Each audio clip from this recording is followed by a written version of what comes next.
Hindi. Congressman Emeritus Danny Suarez and Chairman Francis Tolentino.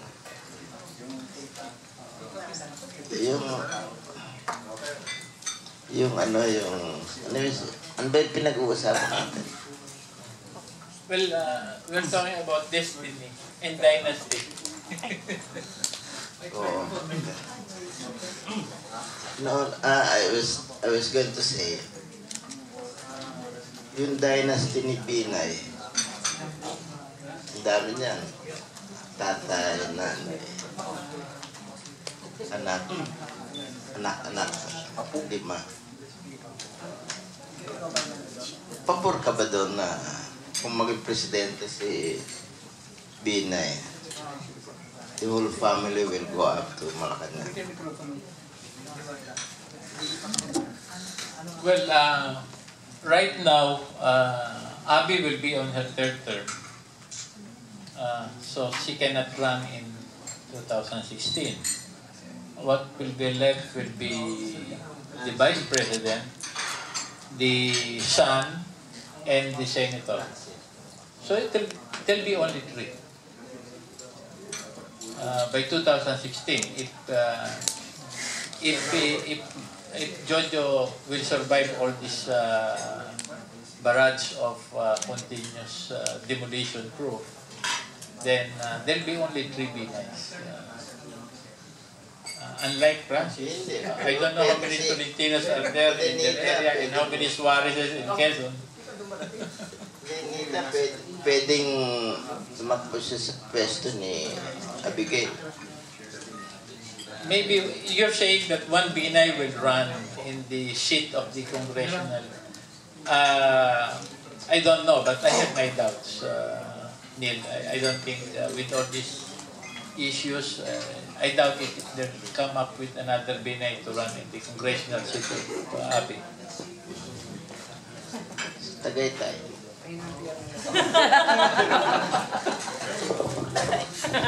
Ano po sa Tagaytay, sir? Di ba? My sister-in-law is the mayor. Then my brother represents the 7th Congressional District. Not just Tagaytay, 9 towns of Cavite. So, 3 kayo?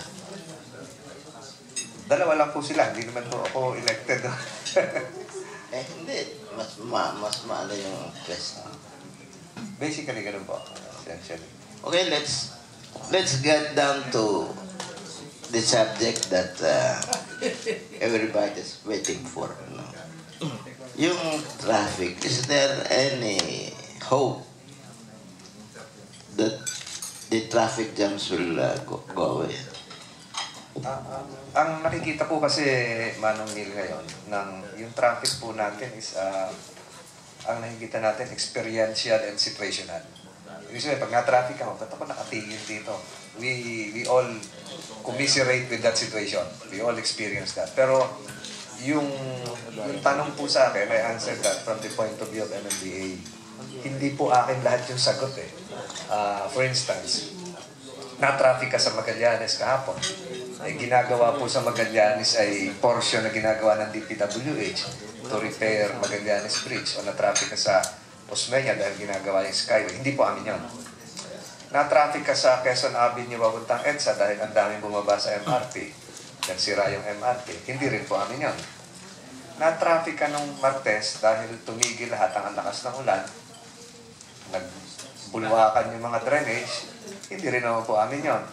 So if you look at stopgap measures, sinasabi nga puro band-aid yung ginagawa ko, yun talaga yung role ko eh.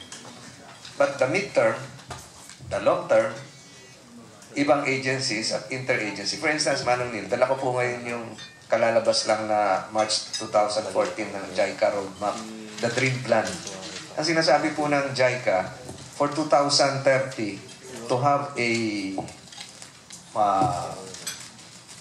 mobile Metro Manila, gumagalaw, ang kailangan po natin ay 2.6 trillion in investment by 2030. Ang kailangan po natin ay 137 kilometers of new roads. Saan mo lalagay yan? Ito nga po. ito na kasama na yung mga Skyway 3. Ang kailangan po ay 78 new kilometers of urban expressways, 200 kilometers of new light rails. Ang ibig sabihin po niyan, yung mga ganun po, hindi po ako yun eh. Hindi ko naman biniblend yung iba. May mga bagay pong wala sa kamay ko po. Philippine Daily Inquirer last week, nung Thursday, ang nakalagay po, Thursday po ito, additional 41% sales last month ng kotse sa Metro Manila. So, hindi rin po akin yung Progressive Car Manufacturing Program. So, mabalik po doon sa, is there a way out? Nakapigil ako sa traffic.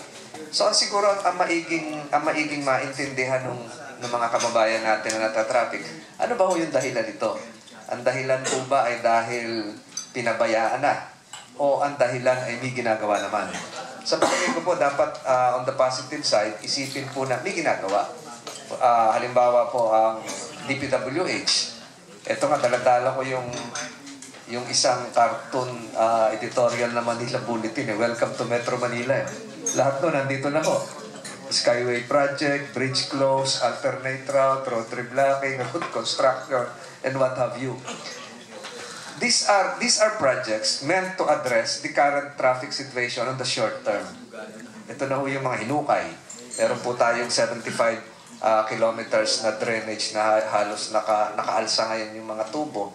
Umulan lang ng konti, baha ho yan. Ang sabi po ngayon, nasa Inquirer po ngayon, matatapos daw yung Blooming Treat Interceptor, yung pinakamalaking project sa Metro Manila ng DPWH, 2015, first quarter. Ito yung 3.1 kilometers na ginagawa sa Blooming Treat na pag umulan, baha hanggang Espanya hanggang ngayon.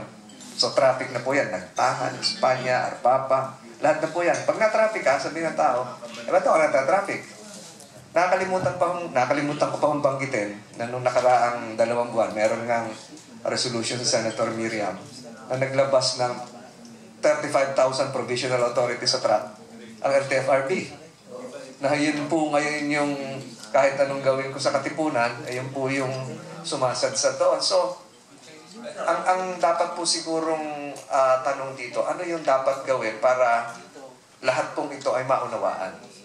Hindi po yung ano yung dapat gawin mo lang. Hindi ko po kayang matugunan yung sa LTFRB. Hindi ako kumihawak ng prangkisa. Alam niyo po yung bus, pinlano na po magbawas ng matatanda, mga lumang bus. Subalit naglabas po yung LTFRB ng mga jaw, kung ano-ano pong lumabas noon. Natatandaan niyo pa po yun. Ang net effect po noon, nagbigay ng moratorium, naglabasan ulit yung bus. So, sa halip na babawasan, nadagdagan pa ho yung mga out of line. So, but all of these are being blame on us. Pero kung ganun pa man kung anong sabihin, meron din naman po tayong ginagawa. For instance, medyo maayos-ayos na po ngayon yung C5. Naman po kayo C5. Medyo maayos. Nandiyan ngayon yung mga cargo truck. Apo, pero nakapila po yung sa gitna. May traffic lights na po tayo dyan. Ito pong papunta ng airport. Malaking sakit ng ulo ko po yan. Ang nasasabi ng iba, lagi di ba merong skyway na ginagawa. Kailan matatapos? In time for APEC po yun. Habang hindi po tapos yan, talagang gagapang tayo ro. Kaya, ang suggestion ko kay kabayan kanina, magsukat na eh. Para makababa ka ng sukat, pasok ka ng Naiyawan o domestic, kesa po dumaan kayo doon sa Skyway, papunta ng Andrews. So lahat pong ito, kung iisipin namin, ay hindi po ito hindi po ito maituturing na, sa traffic engineering po kasi may sinasabing recurring traffic. Hindi po ito matuturing na recurring na forever na eh. Dahil pag nagawa naman, Skyway 3, pag nagawa po, I'm sure, maibsan po yung EDSA niyan. Pag nagawa po yung NAIA Elevated, may rampa na po sa Magallanes, sa Macapagal eh. Napakabilis po ng trabaho niyan. By next year, tapos na po yan. Pero kulang pa rin po dahil ang hinihiling ng JICA sa atin, 178 kilometers of new roads by 2030. Saan po natin kukunin yun? Wala. Alam po ni Governor ito, noong 1978, lagi kong sinasabi, ang kotse po sasakyan sa Metro Manila registered is 419,000. Ngayon po, tayo ay 2.4 million. Kahapon, nagbabasa po ako ng bulletin, yung isang kotse, Hyundai. 6,000 na lang po yung monthly amortization. Yung mga brand new pa ho. So, ito po yung pinakita ko kanina, may increase pa na 41% sales ngayong September. So, lahat po ito, maituturo natin siguro yung sa pagpaplano na ho ng urban setup ng Metro Manila. Lahat po tayo ay nandito sa Metro Manila seeking opportunities, but we forgot to take into consideration the carrying capacity of Metro Manila. 18,000 packs plus per square kilometer tayo. Malaki pa ho tayo sa Seoul. Hindi na ho natin kayang ma-absorb to. Kaya, mawalang galang ho kay Governor. Yung sinasabi ko lagi ko, bakit daw babaha pag naumulan? Clog and drainage natin, traffic ulit. Ang sabi ko, kailangan magbago na rin ng patakaran. Pati yung Clean Air Act, baguhin. Mag-incineration na tayo. Incineration, walang basura. Walang baha. Ayun, nagagalit naman yung iba. Bakit daw, saan daw ilalagay yung pollution? Sabi ko, wala nang pollution yung makabagong incinerator plants. Ang France, they have 274 incinerator plants in France. Singapore, 5. Ang linis ng Singapore. So, marami hong it's not just the traffic per se. Parang tumingin ka sa isang salamin. Bakit ganito ang suklay ko? Bakit ganito? Baka mali yung tulog mo. O hindi ka pa naliligo o hindi ka pa nag-aayos. So, traffic will always be a multi-dimensional problem that will have to be addressed collectively by not just all government agencies but the public as well, including discipline. Is there hope for the future na traffic will improve? Ang nakikita ko pong hope dyan is for the government to really modernize mass transit. Hawak ko rin po, Manong Neil, dito.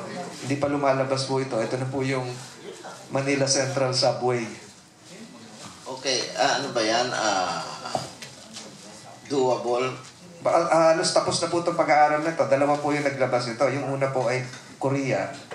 Ngayon naglabas yung Japan. Ang tingin ko po very doable po ito. May engineering geological studies basis from the Fort to Buendia, from FTI to Trinoma and others. So with sound engineering basis, palagay ko pa magagawa. This is the only way out. What about yung baha? Kasi sa ilalim yan Opo, may mga pati yung concerns po ng fault lines na-address po dito Kung matatandaan niyo po yung paggawa po dun sa English Channel pag bore nila, dagat po yun Talagang babaha to, dagat po yun. Paghugot po ng boring machine, simentado na po yun Lilinyahan na lang ng relays at saka kuryente at ilaw. So ang sinasabi po rito, bahagi po nung light rail system o rails na kailangan sa NCR ito. Kung tayo po ay magre-rely lamang sa kotse at sa EDSA at sa C5 at sa Osmeña, palagay ko po, ito rin yung magiging status natin for the next 15 years kung hindi tayo magmo-modernize ng mass transit system. Yung bang cost ng subway, can we afford that? Nandito po yung pareho daw po pag-grade at yung subway. Although yung subway will have to be seen on a multifunctional basis. Pwedeng sa Japan, bombing shelter ho yan pwedeng gawing evacuation center. Pwedeng gawing sa mga emergency. So, also, yung mga squatter, doon matitira. Ano nangyayari sa New York Sa gabi, puno ng mga vagrants yung subway nila. We can learn from other cities. Pakita ko kayo ng isang concrete example nangyari nung Martes o Merkules. Yung tramo, Pasong-Tamo, tramo extension, Pasong-Tamo extension, meron po doon parang tunnel Bumahabo yan hanggang Bewang. Pagbaha nun hanggang Bewang, apektado po sa Magallanes Interchange. So yung galing NLEX, tataka sila, ba't nakatigil? May tama rin po yung Makati. At walang traffic enforcer dito, anong ginagawa ng DPWH. Kahit ano pong gawin doon sa Pasong-Tamo extension, kahit lagyan ng bagong tubo, ang ginawa po namin, hinitit na lang namin yung tubig Yung tubo ho nun, yung existing drainage, papunta po ng Maricaban Creek. meron pong Maricaban Retarding Pond. Kung bibisitahin niyo yung Maricaban area sa Pasay, yun po yung nabanggit niyo, informal settlements. Ang backflow po nun, pabalik doon sa Pasong Tomo Extension. Hanggat hindi ho nakiklear yung Maricaban, babalik at babalik yung tubig doon sa Pasong Tomo Extension. Hanggang Dasmariñas Village na po ang tama nun. Pag yung sinasabi ko pong situational nagmamaneho ka, na-traffic ako rito sa Pasong Tomo Extension ito. Walang traffic enforcer dito, ano bang ginagawa nyo? Hindi na naunawaan. Hanggang doon sa Maricaban Creek galing yung tubig, bumalik na. Dahil wala nang labasan doon at puno na ng tao. Although government is doing its share, may mga nare-relocate na po, pero hindi po ganun kabilis.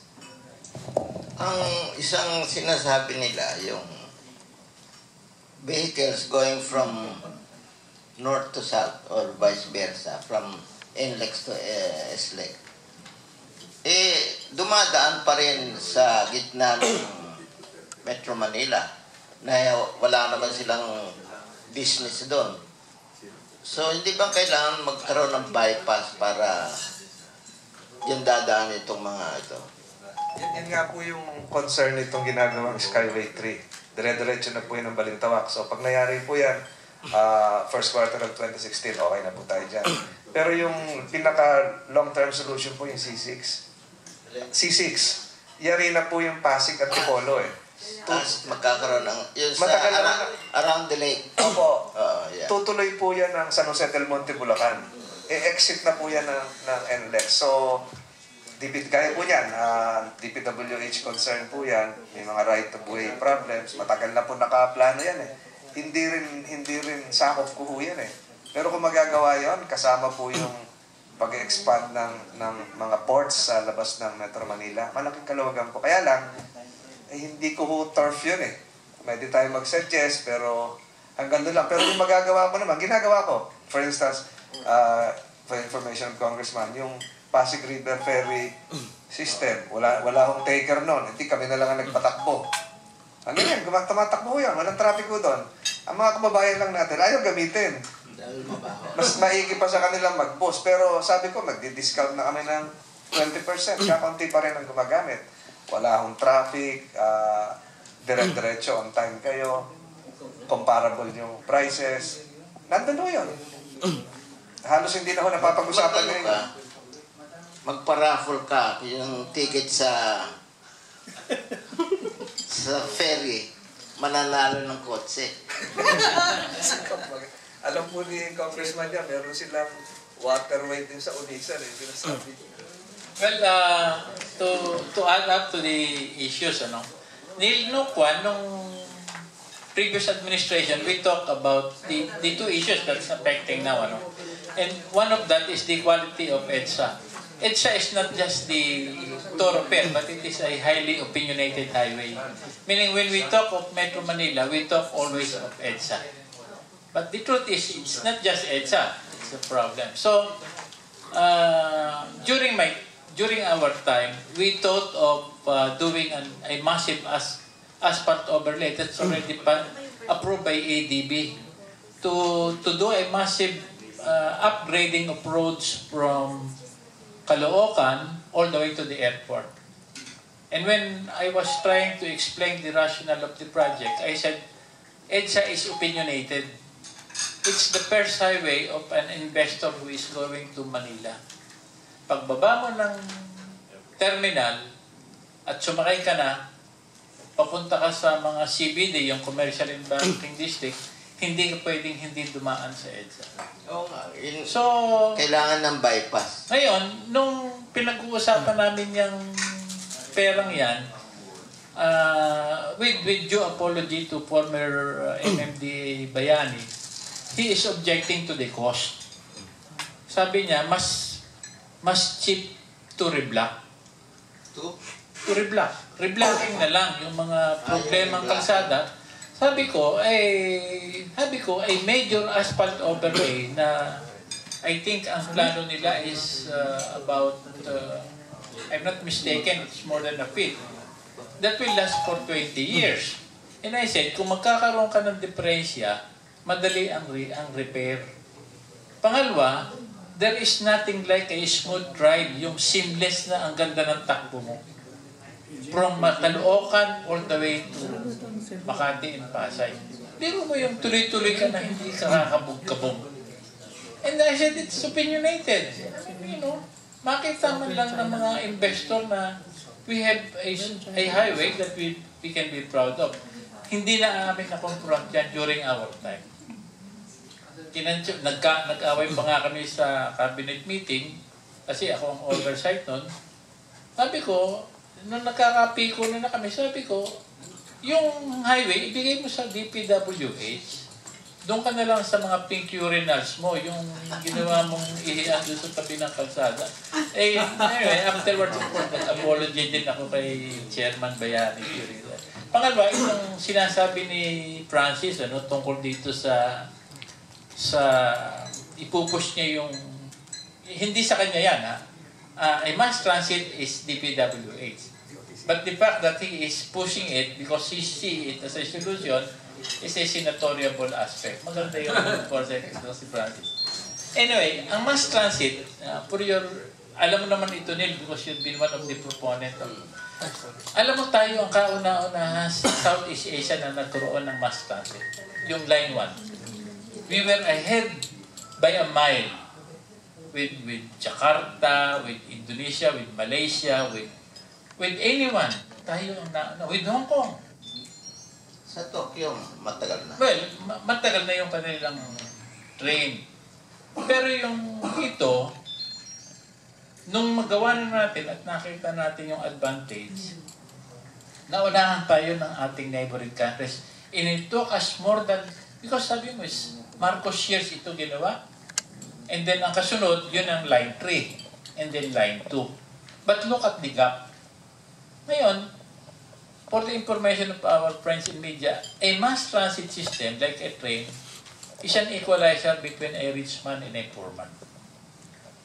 It's an equalizer because a poor man can take a ride in a train and mandate my schedule. Sasabihin ko, aalis ako ng ganitong oras, nasa Makati ako ng ganitong oras because kalkulado mo ang oras eh.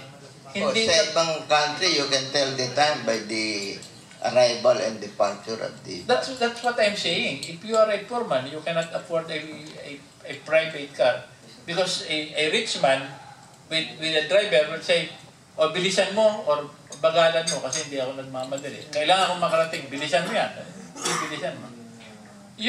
So, napaka-importante nitong mass transit. And yun lang, joining the loop of Line 1 and Line 3, it took us 30 years to finish that route. Yung Line 1, yung Top Avenue, at saka yung EDSA natin, hindi naman natin dinerecho yan eh. Timigil natin sa may SM North eh. Saka magkaiba yata yung dapat ng rail. So. Well, that can be worked out. Hindi naman problema masyado yun. Pero, ang point ko, it took us that long to connect the two lines. Kaya nga, I think we have to leap and bound to make sure na if you want the National Capital Region to come up with an acceleration of growth and development, talagang kailangan mo na yan. Yung mass transit. Pangalawa, tama si Francis, yung mga ginagamit yung thoroughfare ng Maynila, Quezon City at Makati just to go to different region, pag nagawa mo yung extension ng North and South, talagang may 30% mawawala ang traffic sa street ng... Isa pang bypass, possible bypass, yung North Bay Boulevard, which is a continuation of the Rojas Boulevard. Ang original plan dyan is Rojas Boulevard, North Bay Boulevard to Bulacan. Pero for some reason, hindi na natuloy yan. Pagdating mo ng North Bay Boulevard, pupunta ka na sa Nabota, which is even more congested. So, kung ituloy lang yung plano na yun, you have another bypass. At saka, it will not entail right of way problem. Kasi nasa tabing dagat. I-reclaim mo lang yung ano. Wala bang plan? Wala bang nakakaisip yan? I think it should be drawing more. Ito pong pagde-decongest ng port, bahagi na rin yung mga ganong proposal eh. Luluwag talaga yan, may natural tendency. At maging doon po sa loob ng port, may proposal din lamang po. Meron pong proposal na magkaroon ng mga tulay. Tatawid ka sa South Harbor to North Harbor. Hindi nalalabas noong R10 o nung North Bay Boulevard. Nasa loob mismo, makakahap ka doon sa loob. So, lahat pong ito, I think will be addressed effectively pag natapos itong Skyway 3. Dahil yung Skyway 3 po, 3 levels. Yung papuntang north, one-way ho lahat yun. Yung Papuntang sa... one-way din ho, second floor. Third floor yung papuntang north. Yung upgrade, yung ginagamit natin ngayon, existing po yun sa lubungan. So malaking kabawasan po yan talaga. Yun po yung nakikita ko dyan. Gusto kong ibalik lang Manong Neil doon sa nabanggit kong incineration kanina na nasa dyaryo po ngayon, sumusuporta na yung Quezon City Government at nasa Kongreso din po na yung waste to energy ay baguhin yung Clean Air Act. Dahil yung datos na sinasabi ko ho ngayon, noong nag-celebrate po tayo ng 6th year Philippine Independence, ito po ay 1904. Wala pa ho tayo rito. 1904, 6th year ng Philippine Independence, 1998. Meron na pong incinerator plant sa Sweden. Ginagamit na ho nila. 6th year pa ho. Tayo ho ilang years na ho tayo? 150 na ata. Ilang years na ho? 116 ang Philippine Independence. Hanggang ngayon, tinututulan pa ho natin yung ganong uri ng pagbabago. So, nakikita ko po rito, unless we change our mindset sa traffic. Huwag mo nang gamitin yung mga sasakyan, magbawas o carpooling. Sa pagtatapon ng basura, lalo mo tayo may iwanan kagaya po ng sinabi ni Congressman ng Jakarta at marami pang iba. Yung dagdag ko lang yung sinabi ni Francis tungkol sa fuel, yung garbage. Garbage is not just a problem of highly urbanized city. It's also a problem ng isang maliit na bayan because of waste disposal. Pero tama si Francis, sa Korea, they convert garbage into fuel cell. Pinepelletize nila, and ang distinction nila is lahat na garbage, whether it's wet or dry, metal or plastic, nako-convert nilang fuel cell. And it turns power plant as fuel. Ang dami nilang several megawatts. And if I will be, in my imagination, the fuel of a city, let's say conceptualize ni si Francis can unite all the city mayors and say, lahat na garbage ninyo, ibigay natin dito sa operator ng garbage to waste to energy, and then all our public lights, wala na tayong babayaran sa Meralco. May biro laking matitipid natin yan. Lahat na ilaw ng government offices ay libre coming from the megawatts that can be generated out of garbage. And one of the positive result that you can attain is may iwasan mo yung baha. Because I think 90% ng cost ng ating baha are garbage in our esteros. What about yung decongesting Metro Manila? Kasi talaga naman mga tiga-probinsya punta sa Manila. Yung other cities, binibigyan nila ng fast transportation yung mga tao from the city to the outlying. Pareho ng Tokyo, meron silang bullet train. You can work in Tokyo and still go home a distance of Tarlac. Sandali lang. Of course, we cannot afford the bullet train, no? But how nagbibigay ng pamasahe ang gobyerno para bumalik ka sa probinsya, pero bumabalik din eh. Meron bang solusyon dyan? Top of mind na po, alam ko maraming solusyon si Congressman dyan. Nakikita kong isa sa mga paraan to incentivize students to return home to Bulacan or Laguna or even Batangas diyan, Cavite, magbigay ng incentive sa mga pamahalaan lokal na una, ilabas natin yung mga tirahan. How do you do that? Siguro po bigyan natin ng itong Mega Manila region, bigyan natin ng ano matawag dito?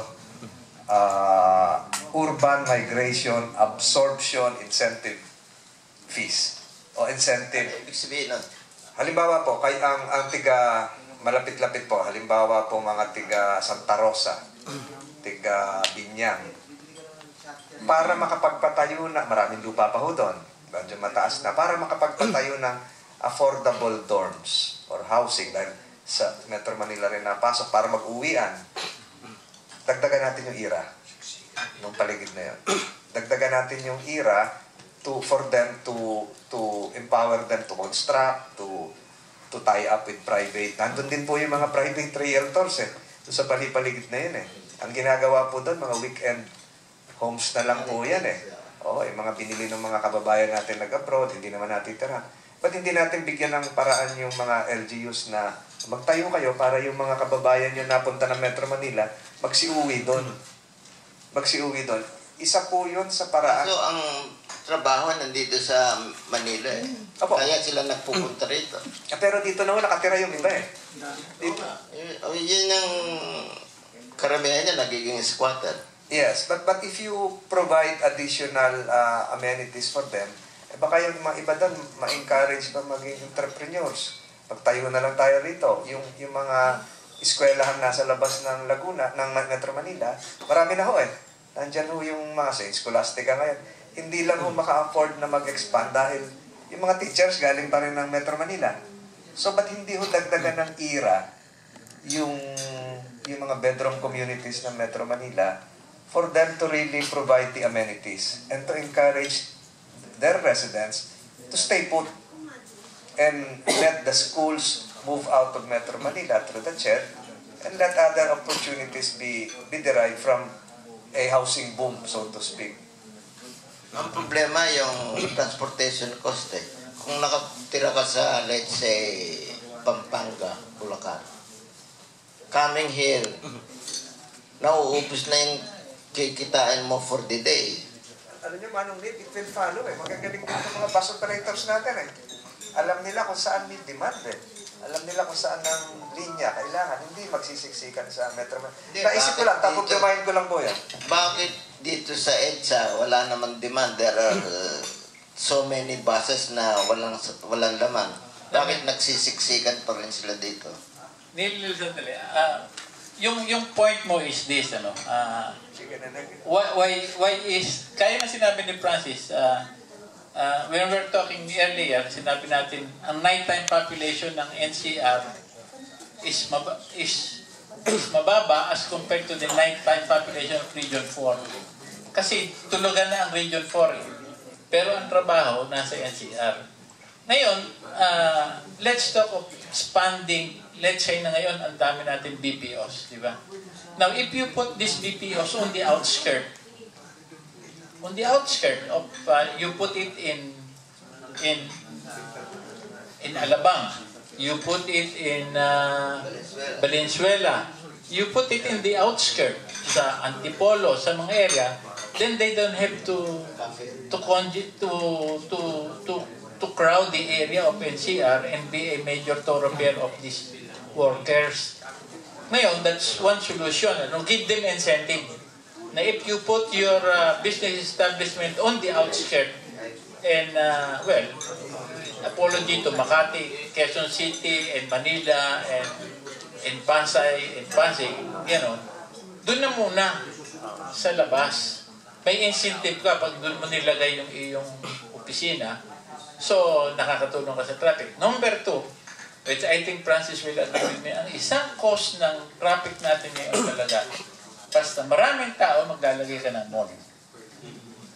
Ay, pag naglagay ka ng mall, talagang in some areas, it's a traffic. The malls cause the traffic. Kaprel may mga SM on the It's a main traffic roads. trap. Inevitable nila. But as I've said, it's part of growth. There's nothing you can do about it, you know. But yun ang mga solution na nakikita namin. Maybe Francis can come up with an idea. That's beyond him. And I agree with him. Most of the problem is not in the hands of the chair of the MMDA, but more on other agency.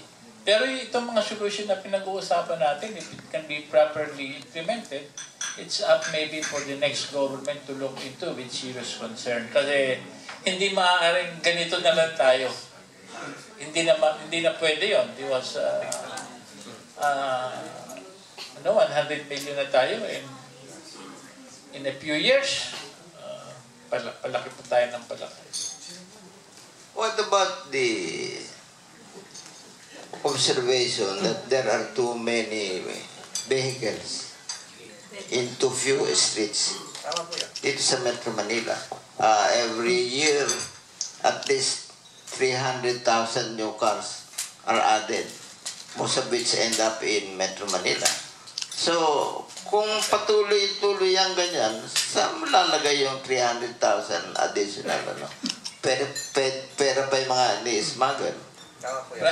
Neil, alam mo, ang isang cause niyan ay yung ugali ng Pilipino. Ay, uunahin niya ng kotse.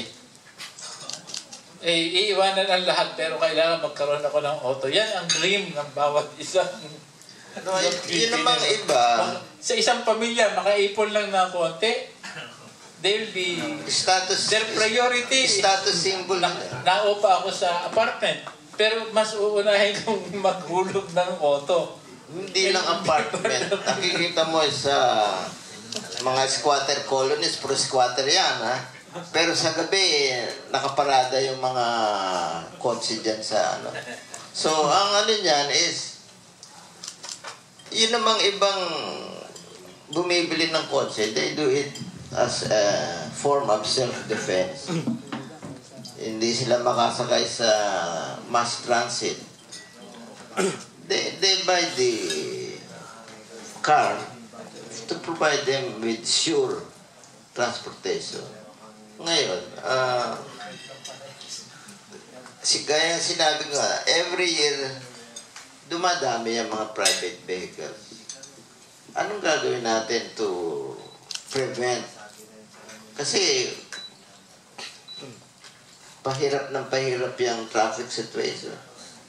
Yun nga po yung sinabi ko manong nila. Ayaw kong banggitin dito yung congestion pricing ng Singapore. Taxation ho yan. Maraming hindi papayag dyan. That's one solution to. Taasan mo. Yung tax ho noon. Kagaya yung sinabi ko kanina, meron ko kahapon sa dyaryo, 6,000 lang yung monthly amortization ng bagong kotse. So, ang nakikita ko talaga solusyon, yung i-modernize yung mass transit. Pero, may dagdag ko lang po ito, hindi naman siguro frustration.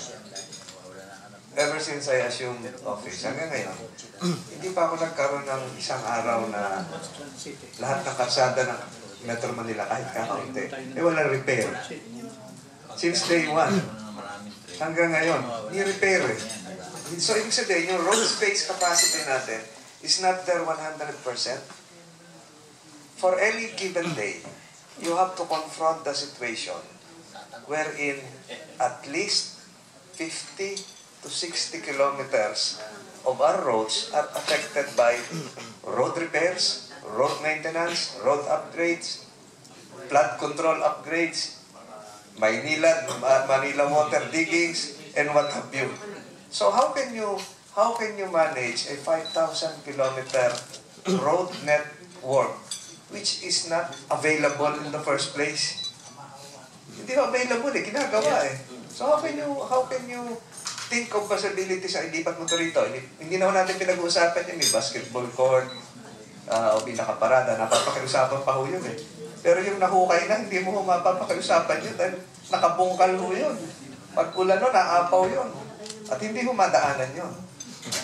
What about yung mga parking? Kasi yung mga narrow streets, yung mga side streets, nakaparada dyan ng mga sasakyan. So, kung meron kang 2 lanes yan, isang lane na lang natitira. Anong solusyon dyan? Siguro po, ang solusyon dyan, yung mga LGUs natin sa Metro Manila, mag-fine na po. Libre po yung parking natin. Isa lamang po ang may parking. Daytime Manila, daytime, nighttime Makati. The rest, libre na ho yan. So siguro kung magbabayad, pero kagaya po ng sinabi ko, beyond my authority po yun, LGUs po yun. Mabigat-bigat dahil mga kababayan natin po yan, nakapark doon sa bangketa, wala namang garahe.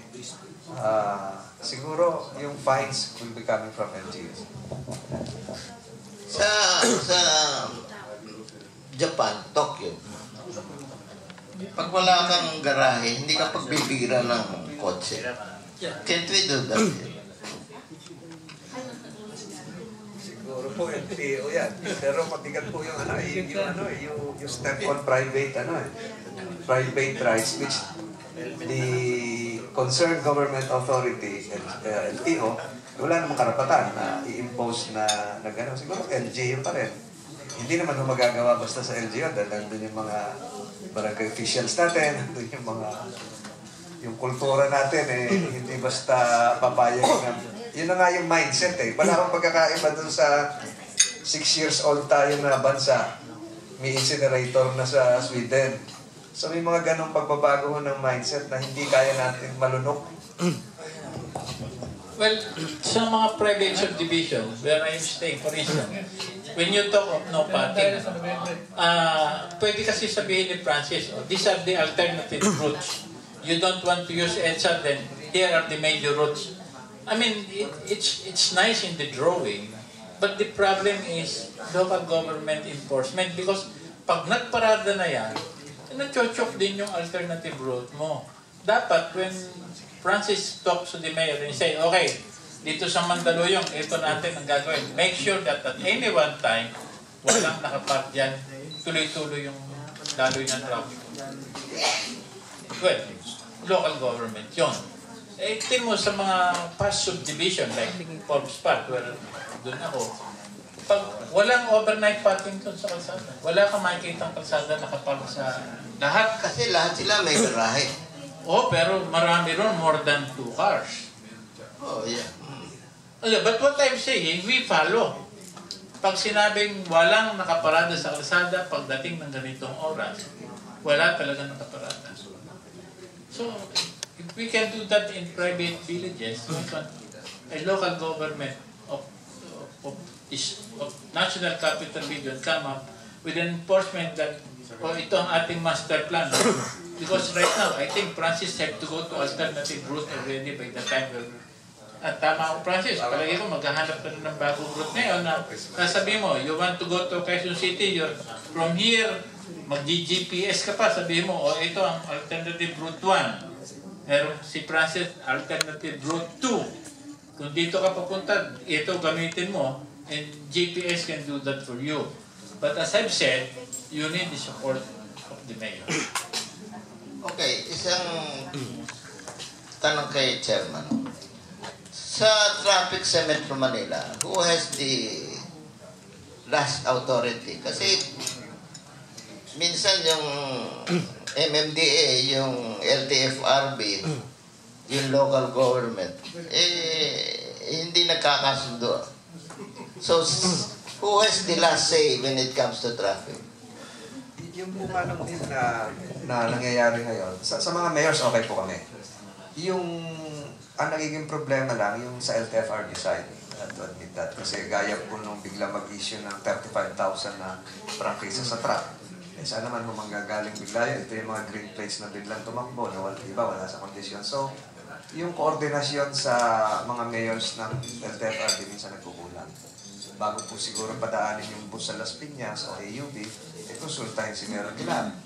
O bago papasukin yung mga bagong AUB sa Marikina, konsultahin si Mayor de Guzman. Wala pa kong gano'n. Yun po yung nakikita kong isang problema natin dito na hindi lalabas ito at lalabas. Hindi grounded sa realidad yung ibang issuing authority na involved na LTFRB. For instance, bigyan ko kayo halimbawa nung napatakbo namin yung C5, tinetesting namin yung truck sa gitna, may traffic light na, umaandar ho ng 2 weeks. Biglang nag-reblocking yung DPWH. Nagtataka kami, ba't nagka-traffic? Ginakhammer bigla yung gitna ng karsada. So yung ganun po, biglang, biglang problema. Kaya dumating po sa punto, pati yung district engineer, hinabla ko na ho yun eh. So as the final authority, I think ang final authority in terms of major national roads, kami. Dapat, on paper, on the basis of law. Secondary streets, side streets, cities, LGUs. Yung private po natin, gaya ng banggit ni Congressman, 20% po ng lansangan sa Metro Manila ay nasa loob ng private subdivisions. Meron ng mga pamahalaan lokal na magagaling at na pakiusapan na i-collect na po yan. Si Mayor Aguilar hanggang Parañaque na po yan, hanggang C5. Yung Freedom Lane ng Las Piñas, kung nataanan niya yan. Tuloy-tuloy po yun. So, yun, pakiusap lang yan. Pero it's working. Time-bound po yan. So, doon naman po sa mga ganang aspeto, LGU. Lalo-lalo na pag i-connecta sa mga private subdivisions. Yung contradiction ng MMDA at saka LTFRB, di ba kayang solusyonan ng Department of Transportation yan? Wala naman pong contradiction eh. Ang sa amin lang po, dapat po i-consulta sa mga mayors. Binabalik ko lagi sa mga mayors. Hindi yung... Pareho yung LTFRB, yun nga, nagbigay ng sa mga trucks. Saka ang dami pang kolorong na buses. Hindi ba masolusyonan ng DOTs yan? Pwede po siguro, pero back to the drawing boards na uli yan. Kaya ang nangyayari po niyan, maghuhulihan, mag-i-enforce, apektado rin naman yung ilan nating kababayan. So, I think that yung LTFRB would have to be, in their decision-making procedure, they should be more inclusive. Tatlo lang yung board doon eh. Isama na mo yung mga metro na mayors. Yung oversupply ng buses, makikita mo na pag nasa EDSA ka, even during rush hour. Ang bumper to bumper yung bus. Pero walang laman. In other words, they're only wasting fuel. At saka nagpapasikip sa without transporting enough commuter. Dapat bawasan yung Matagal ko na po pinupropose yan eh. sino pang... LTFRB po yan. Ha? LTFRB po yan. Kasi meron po tayong mga bus companies. Bawa, bus company A, 5 po yung kumpanya, sub-companies. 5 po yun. So lahat po yun may prangkisa. So, hindi ko alam paano pa naging economically viable po yung... Kaya nga, yun ang suspect ako, ino-overcharge nila yung the few passengers that ride. Otherwise, matagal nang dapat nagsara yan. Nalulugi kung walang pasahero. Hindi ko pa ho natutuklas yung misteryo nun, manong nila eh. Kung bakit nakakatakbo sila ng palugi. Thank you, Ling. Thank you. We talk so much about traffic problem. Sa palagay ko po ay may simple wala pa pong taong ipinanganak na Pilipino na makakabigay lunas sa trapiko sa Metro Manila. Now, ito lang po, this is for Chairman Tolentino. Our most pressing problem now at this moment in Metro Manila is garbage disposal. Hindi lang po ito threaten the health, the environment, nagbabara ng mga kanal natin tuwing lalakas ang ulan at nagbibigay ng sakit sa atin. At malakas din po ang paglaban ng ibang sektor para hindi payagan ang paglalagay ng garbage incinerators. But on the other hand, mayroon na pong mga bansa na sila mismo ang may mataas na antas ng technology para po yung lahat ng klase ng basura ay dadaan sa makina nila at magiging fertilizer yung iba, magiging gas, magiging at magiging malaking tulong sa environment. Ano po ito, Chairman Tolentino? Pwede po bang malaman namin kung ano talaga ang alternative dito? Salamat. Nabanggit ko na po kanina na hindi ko lang nasabi. Last week, miniting ko po yung Metro Manila Vice Mayors. You have to amend it. yung Metro Manila Vice Mayors nag-issue na po ng resolution, they're supporting this. At palagay ko po malapit na po yung hearing uli sa Congress na sa committee na baguhin po yung Clean Air Act. Although meron pong Supreme Court decision na pumapayag na i-window na eh. So nakikita ko po rito tama po si Congressman, baguhin yung Clean Air Act. Hayaan na po ito at meron naman po talagang teknolohiya na walang toxic emissions, walang dioxin, walang heavy metals na makakapagdulot. In fact, meron pong World Health Organization report na ini-endorse na po yung incineration, waste to energy. Yung Environmental Protection Agency ng UK, talagang ang findings sila nakakatulong. Isa lang po ang kumukontra na merong conflicting na report na ginagamit po ng ating mga eco-waste proponents. Yung pong may lumabas na report, yung US Environmental Protection Agency. Dahil sa US po, sinusulong pa nila ang landfilling. Sinusulong po ng US yan at hindi kasino yung incineration, waste to energy. Dahil sufisyente po yung kanilang coal. At hindi maipagtanggol ng Estados Unidos yung paggamit ng pagsunog ng coal. So, hindi nila mabalansi po yan. Ito po yung ginagamit ngayon na arguments ng mga kumukontra dito. Pero kung kukunin nila yung arguments ng World Health Organization, ng European Union, ng Singapore, ng Japan, palagay ko po walang kaduda-duda na incineration, cogeneration, waste to energy, ang dapat natin tahakin. Yung may mga observation na if you put the incinerator in the middle of Manila Bay, malayo sa mga habitation, it would be less objectionable, di ba? Nung congressman ako, nung pinasa namin yung Clean Air Act, yung concern ni Francis, during that time is a valid issue. That when you burn garbage, you produce it emits a certain kind of gas that is harmful to our health. But now with the latest stage of which hindi na ngayon, siguro mga 15 years ago na, nakadiscover sila ng intensive that can be developed through incineration na sobrang init, patay lahat yung process na mag-i-emit ng toxic gas na yan. That's precisely the reason why I think there is an urgent need for us to amend the existing Clean Air Act. And medyo naiwan na talaga tayo dyan. Also, the issue of landfill, in America, there are a lot of landfill. Tayo, archipelagic tayo, we have very few lands. Kaya nga, as I've said, and I think Francis will share this when he was mayor of Tagaytay, he must have a problem on how to dispose the garbage of Tagaytay. Pero going to garbage, we have problems with garbage.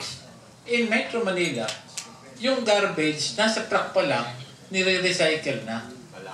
Hinihimay na ron eh. Kinukuha na ng scavenger. Oh, hindi. Doon pa lang sa truck eh. Hinihiwalay na yung papel. Sila mismo, yung hinihiwalay mga... na kaya pagdating sa dump site, wet na lang ang natitira. Yung mga marirecycle, na-recycle na yun. Kaya ang solusyon niya dito sa technology ito na ginagawa na ngayon, especially in Korea, wet market na po-convert nila. Wet garbage na po-convert nila. Yung mga food particles, lahat yan converted into fuel cell. Yun ang dapat na gawin na rin dito. Ay, ang pinakamaraming basura sa mga palengke, puro wet yan. Yeah. Yun naman fertilizer ang ginagawa. Saka po, Manong Neil, hindi po kailangan ilayo eh. Yung pinakamalaking incinerator plant ng Tokyo ay nasa downtown. Just to show you na wala nang to. Nasa gitna po yun. Yung 5 incinerator plants ng Singapore, napakalit lang ng Singapore, nasa downtown. Hindi kailangan ilayo po. Wala akong smoke talaga eh. Mas malakas pa yung smoke ng tambutso ng mga sasakyan natin eh.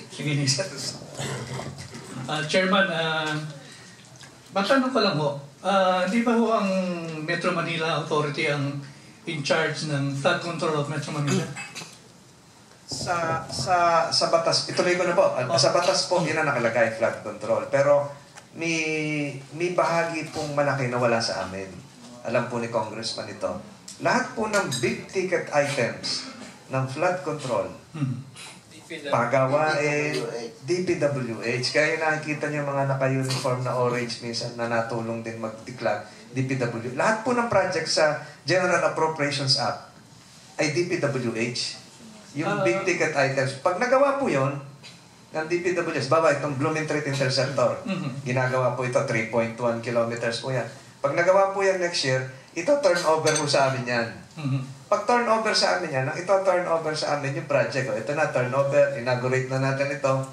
Yung turnover procedure, wala akong kasamang personnel at wala kasamang funds for maintenance. Okay po. So, ano nangyayari sa amin? Tiga-kalkal na lang doon. Oh, sige po. Anyway, yung mga flood pumping stations na under your maintenance, okay. Pumunta ko tayo doon sa problema ng Maricaban. Yung Maricaban Creek ho, ito po ay ang Estero 3 Patigalina. At alam natin po, ang estero na yan ay nanggagaling pa ng Manila, dumadaan ng Makati, Pasay, tuloy na sa airport. Ang sinasabi nyo kasi, yung nangyari nga doon sa Pasong Tangolas, Tuesday ba? Na nagbara doon. At sabi nyo, backflow. Ang rason nyo ay barado yung retarding fan. Ano ho bang magagawa na din sa retarding fan na yan? Hindi ho ba magkaroon ng massive dredging and declogging? Para nga kasi, alam nyo, part of our program dito sa Rotary namin is to save the tree pa. At nakita namin ho talaga yung barado. Doon mismo under the Tramo Bridge, ano? Doon ho nagbabara. Nakita natin ho yung pond naman medyo malaki. Pero sabi ko nga, ano ho bang programa niyo dyan since you are in charge of this? I don't know if you're in charge of this declogging of this creek. Po kayo. Yung Tree Patigalina po, mula po yan dito sa may Estrada Street, sa may Saint Scholastica. Papunta yan ng Makati, papunta po yan ng Pasay, yung tributary niyan. Tatawid po ng EDSA yan. Eventually, may portion lalabas po ng Ross Boulevard yan. Kung doon lang tayo sa problema ng pinahayin sa may Pasong Tamo, ang solusyon po dyan ay talagang maklear natin yung waterways. Okay. Paano may i-clear yun kung may mga nakatira pa? May mga informal settlements. Although moving na ho yung iba, may natitira pa ho na higit 300. So, hindi ho ganun kabilis yun. Kagaya po nung, kung tutuusin po yung 273 waterways ng Metro Manila, 55% po, hindi lang Tree Patigalina, hindi accessible ng ating mga equipment, kahit pala o mano-mano. Dahil kung may tao nakatira, tinutukoy ko po rito yung Estero de Sunog-Apog sa Tondo, Estero de Maypaho sa Sampaloc, yung Estero de Concordia, hindi ko kalayuan dito sa may Philippine Columbian. Wala na po yung Estero yung mga bahay po doon. So, bumara, babaha doon sa Otis, pag bumaha sa Otis, barado yung South Super Highway, traffic hanggang Pandacan na ho yun. Ang hahanapin kami, ang ginagawa nila, may tao pa ho doon. So, yung resettlement, relocation, ulitin ko, hindi ko rin naman to. Part lang tayo ng interagency. NHA, meron pong DPWH, DIFG. So, hindi ho magawa agad dahil kailangan mo rin yung paglilipatan, meron. Pag naalis mo na yun, cleared 100%, that's the only time you can really excavate, dredge, clean. Sa ngayon po, habang may nakatira doon kung tayo may 1.5 kilos na basura per capita per day, na nakatira pa doon din ang tapon. 25 to 30% ng ating basura ends up in waterways. Isn't there any way? Kaya nga sabi ko, incineration Yung pong, sabi nyo nga ho, to remove all of these informal settlers who have already settled sa creeks o sa creeks natin, it really requires a massive coordination within the LGUs and the national government. This is a long-term project. Kapag doon sa Maricaban, plano yata bakuran yung creek para hindi na magtapon ng basura. I think that's part of the programs.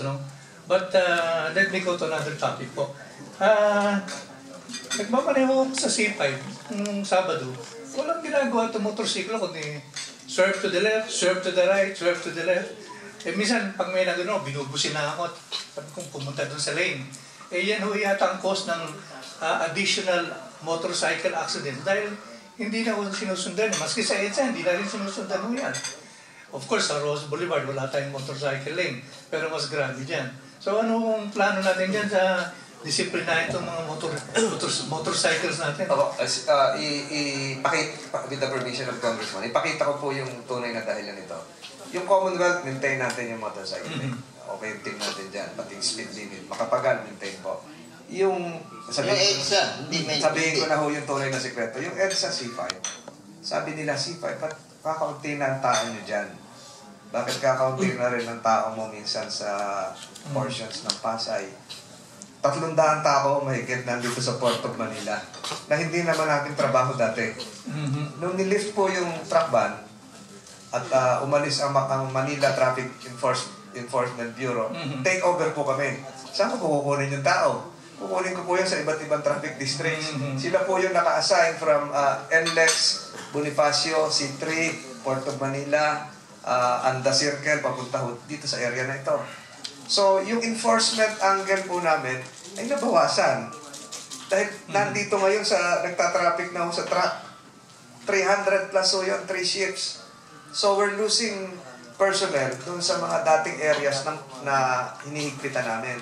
Yun po yung downside na yun, just to help solve the decongestion in the port na talaga naman dapat gawin. Actually, kasi yung napag-usapan ng kanina, yung Rose Boulevard o traffic talaga both sides dahil nga dun sa truck. Hilang sa truck. Dahil sa ongoing repavement ng Luneta. Pati po sa Luneta. Yung 4 lanes naging 2 lanes. Kaya talagang matrafiko dito sa Rose Boulevard. So, ang sinasabi ko lang ko, kulang po yung resources namin ngayon. Kulang yung resources namin. So, ang sinasabi ko, mga volunteers na nga yung kakailanganin ko. But we will revive yung paghihigpit sa EDSA ng motorsiklo. Yung sa C5, hindi pa ho talaga in-implement yan dahil binago namin nung nagkaroon ng truck lane Nandun sila sa lane ng truck So, may mga adjustments pa ho dyan. Plus, kung makikita nyo, nag-concentrate kami ngayon sa Katipunan. Opo. Halos araw-araw na kami sa Katipunan dahil medyo matraffic pa rin ng konti. Nabanggit ko na ho yung trucks na FRD. Pero ito, problema ito ng loob ng Ateneo 6,000 vehicles per hour nasa loob ng Ateneo. Lalabas ulit yun. Last question ako. Kasi a few months ago, nandito ko yun. Sabi niyo, you would equip your traffic enforcers with the right gear. Especially rain gear.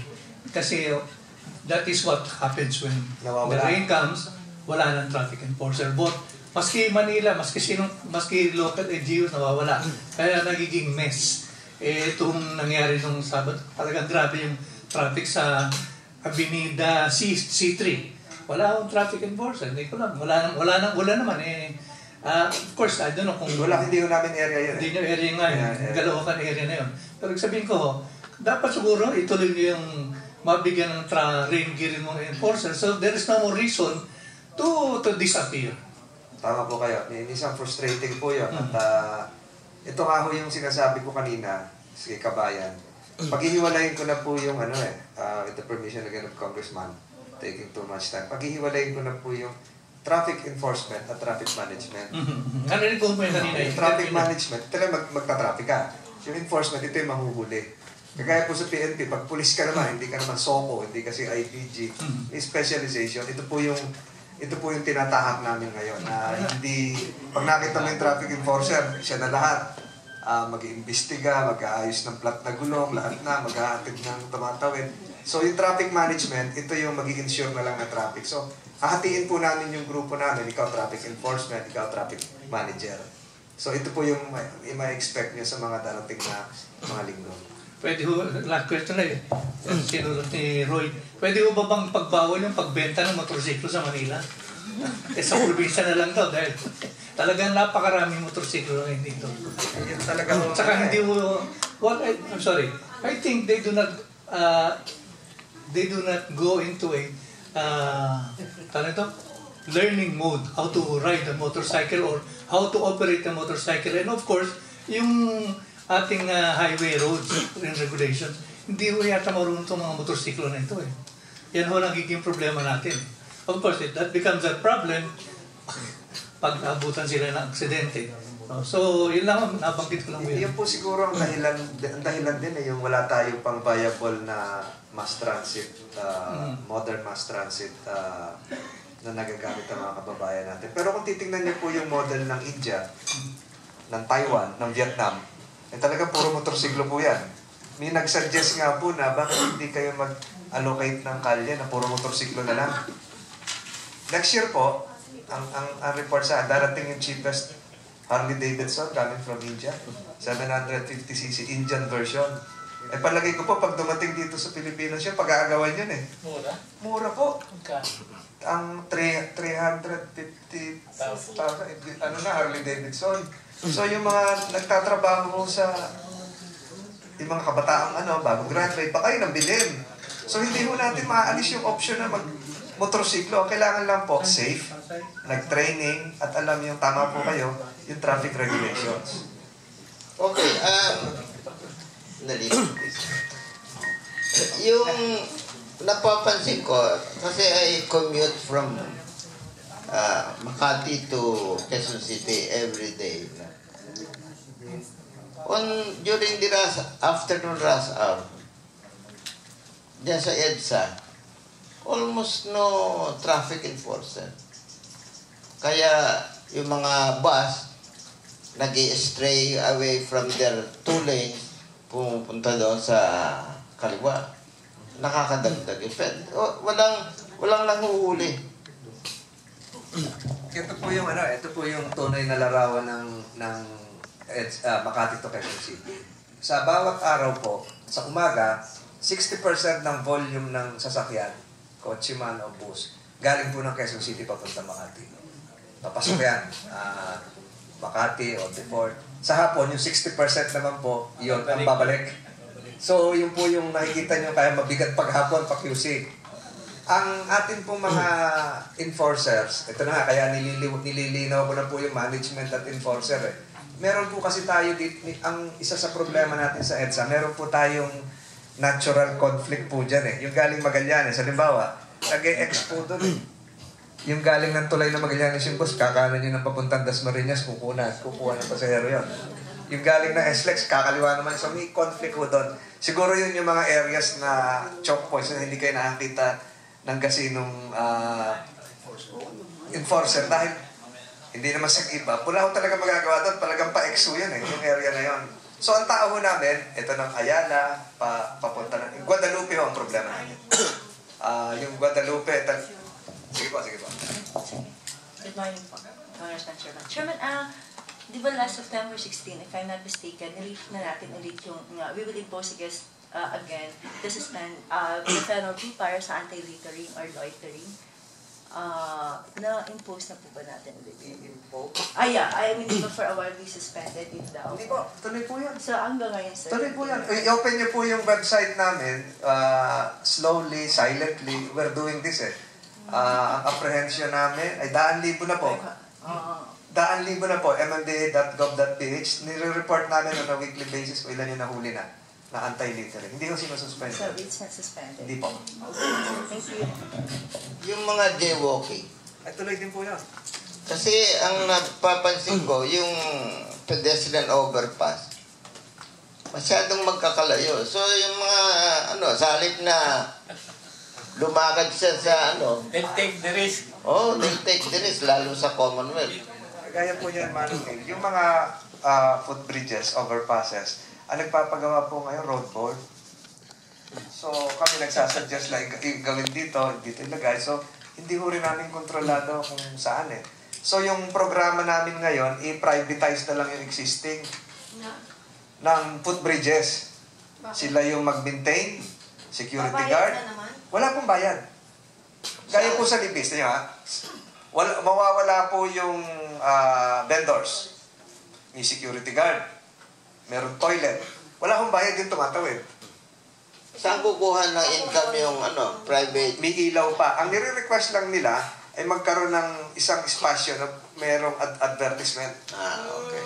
Pero yung walang additional burden sa gobyerno o sa mga, wala akong bayad na tatawid. Malinis, may security guard na 2, may halaman, may CR, may ilaw. May espasyo na ililimit naman na maglagay sila ng kung ano mailalagay nila doon na hindi obscene. Palagay ko, papayag na kami dahil lesser expense. At saka wala akong holdapahan kung ano-ano man. May CCTV pa. Sir, I'm Susan Amoroso from Time E Magazine.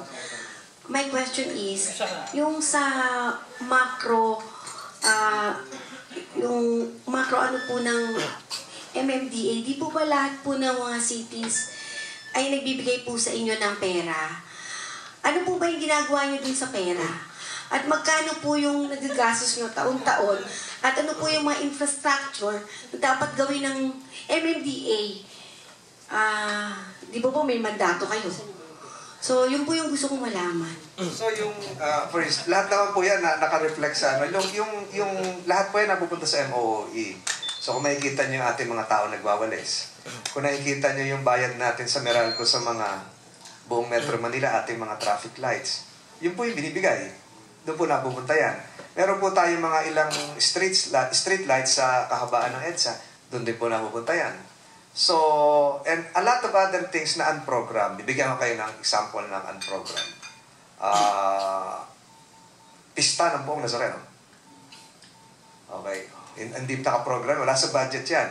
So, yung mobilization po doon para may ayos yung safety ng 1 milyong devotees, kasama po yun doon.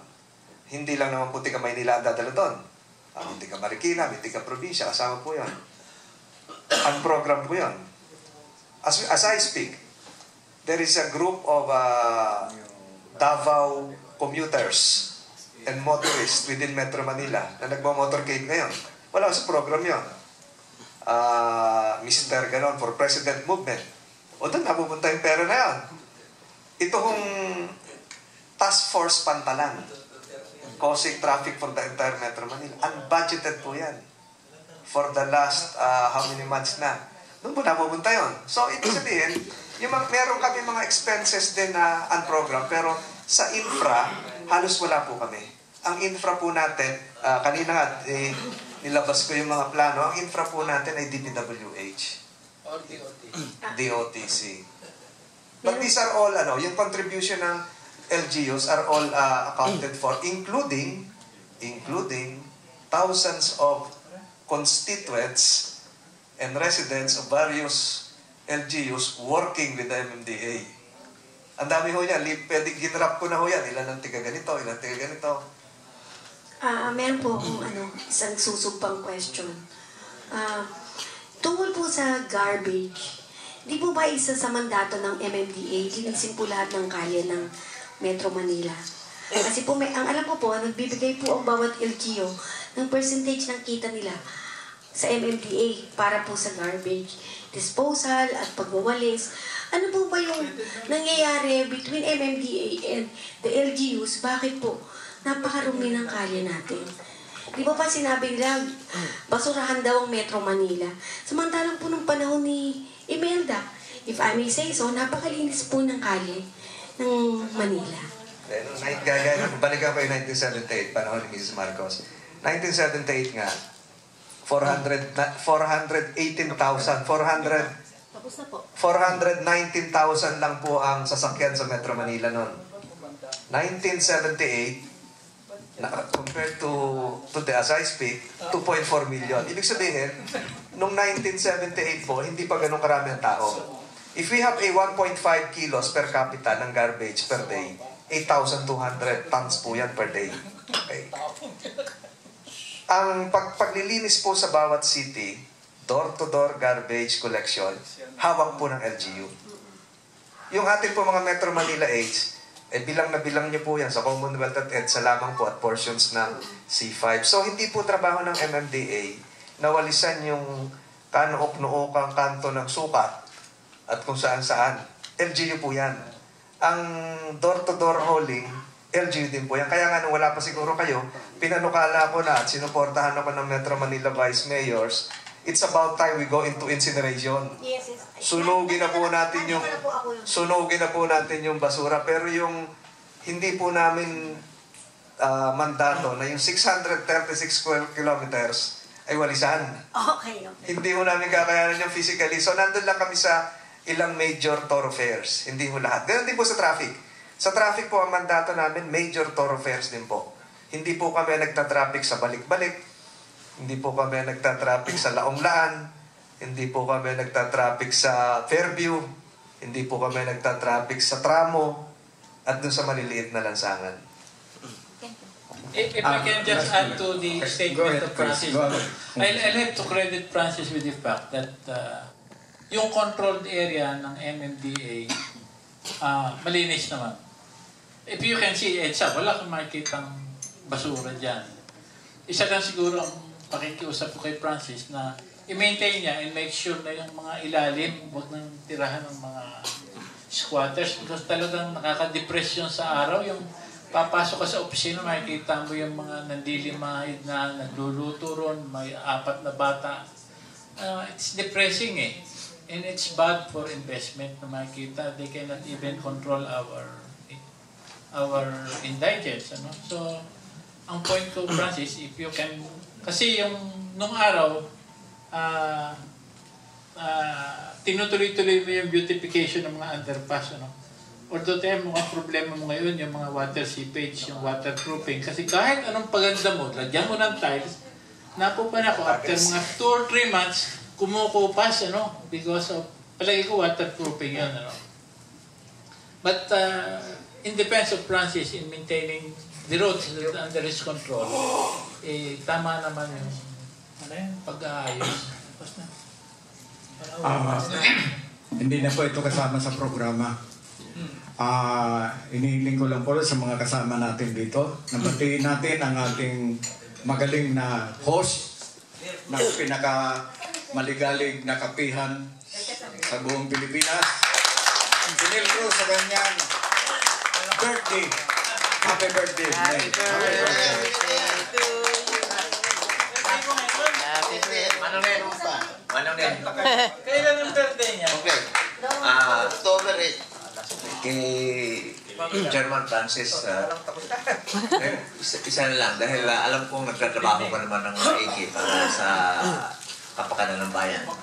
Ang declogging sa San Juan River ay hindi pa rin po gaano naaayos dahil pag umuulan po, baha pa eh. Ano bang, wala bang pag-asa ang public works at saka ang MMDA na para talagang kabayan at ibuhos na ang pondo niyan sa declogging sa San Juan River para maging maayos? Yung San Juan River, ito, 1 minute lang. Yung San Juan River kasi, hindi City of San Juan. Mula Quezon City yan, San Juan, Manila, Makati, Mandaluyong. Yes. Yung kahabaan yan. Meron na po tayong 3 barangay na naligtas dyan. Salapan, Rivera, at Balong Bato. You can even ask the good mayor, Lady Mayor of San Juan na halos wala nang baha dyan. Subalit, may mga areas pa, kasi catch basin po yan. Sa Quezon City ho, Opo, catch basin po yan. Talagang kahit anong gawin mo, mas malalim pa yung karsada, yung portion, kaysa doon sa ilog. Yung sa may Aurora, itong kaya nabaha sa St. Luke's. So, kagaya po nung sinabi kanina, bukod doon sa informal settlements, ang solusyon po dyan ay sa San Juan lang ay matapos yung ilang pumping stations na ginagawa. Subalit yung basura na manggagaling sa QC pababa ng Maynila ay hindi kayang masolusyonan ng kahit anong malalaking ahensya. Basura po yun na tinatapon doon. Kaya nga sabi ko, ay mag-incinerator na tayo. Baka wala ng basura pa matatapon sa San Juan River. Pero yung declogging ho, tuloy-tuloy po. Tuloy-tuloy lang ho yun. Tuloy-tuloy lang ho yun. Salamat po. Birthday na! Happy very much, Chairman Filipino, Congressman Danny Suarez. Salamat sa inyo. Inyong lahat, salamat. Doon muna tayo ng sir.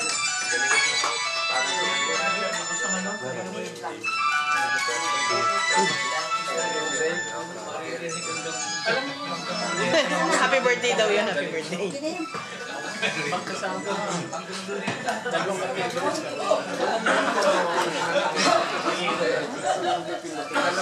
Sige. Ayun.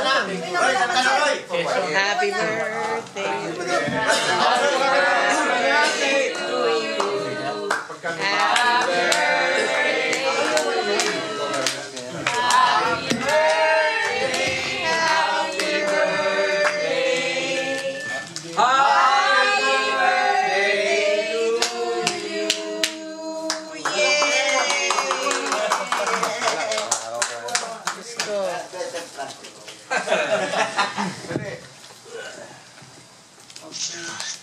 Sige pa. Okay. Tama na yan. Pag ano, bigyan mo sila.